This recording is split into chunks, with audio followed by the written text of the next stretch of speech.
आर्थिक अपराधी अमूमन जालसाजी करके मुजरिमों के पनाहगार माने जाने वाले देशों में भाग जाते हैं। उन्हें ऐसा करने से रोकने के लिए ईडी को एफईओए के रूप में एक कारगर हथियार दिया गया है।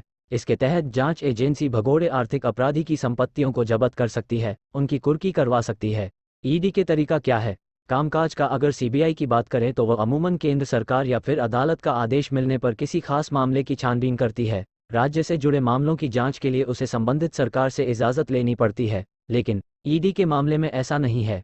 किसी भी थाने में 1 करोड़ या उससे ज्यादा की हेराफेरी का मामला दर्ज होने पर पुलिस उसकी जानकारी ईडी को देती है। फिर ईडी थाने से एफआईआर या चार्जशीट की कॉपी लेकर जांच शुरू कर सकती है। ईडी को अगर पुलिस से पहले मामले की जानकारी लग जाती है तब भी वो जांच शुरू कर सकती है। ईडी की ताकत अंदाज़ा इस बात से भी लगाया जा सकता है कि वह पूछताछ के बिना भी संपत्ति जब्त कर सकती है। किसी आरोपी की गिरफ्तारी के वक्त जांच एजेंसी कारण बताएगी या नहीं, यह उसकी मर्जी पर निर्भर है। ईडी के अगर एक भी अधिकारी के सामने बयान दिया गया है तो वह अदालत में सबूत माना जाता है। इसकी गिरफ्तारी में जमानत भी मुश्किल होती है। फीमा और पीएमएलए मामलों में ईडी 3 साल तक आरोपी की जमानत रोक सकती है, भगोड़े अपराधियों की संपत्ति कुर्क कर सकती है और केंद्र सरकार से अटैच कर सकती है।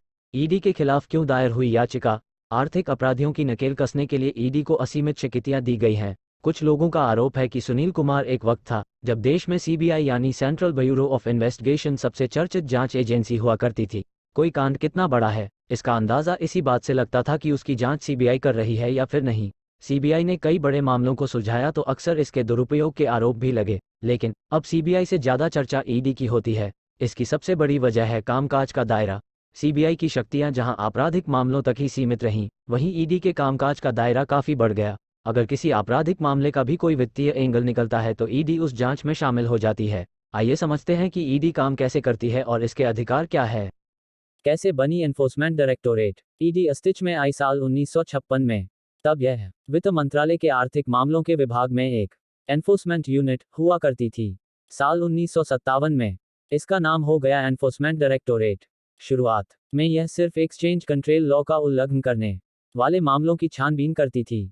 उस वक्त इसकी सिर्फ 2 शाखाएं थीं, एक बॉम्बे अब मुंबई और दूसरी कलकत्ता अब कोलकाता में। अब हालांकि ईडी की शाखाएं 29 जोन में फैल चुकी हैं।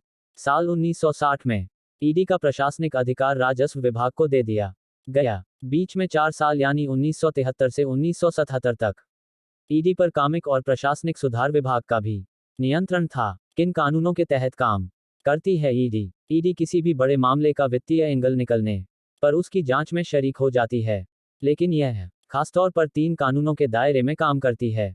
ये कानून हैं विदेशी मुद्रा प्रबंधन अधिनियम 1999, फीमा धन शोधन निवारण अधिनियम 2002, पीएमएलए और भगोड़ा आर्थिक अपराधी अधिनियम 2018 एफईओए।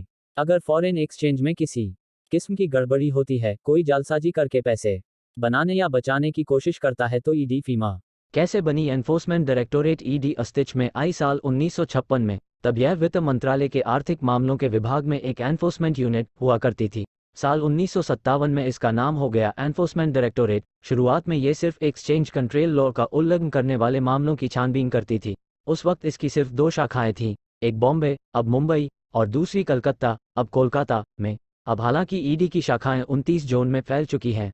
साल 1960 में ईडी का प्रशासनिक अधिकार राजस्व विभाग को दे दिया गया। बीच में 4 साल यानी 1973 से 1977 तक ईडी पर कामिक और प्रशासनिक सुधार विभाग का भी नियंत्रण था। किन कानूनों के तहत काम करती है ईडी?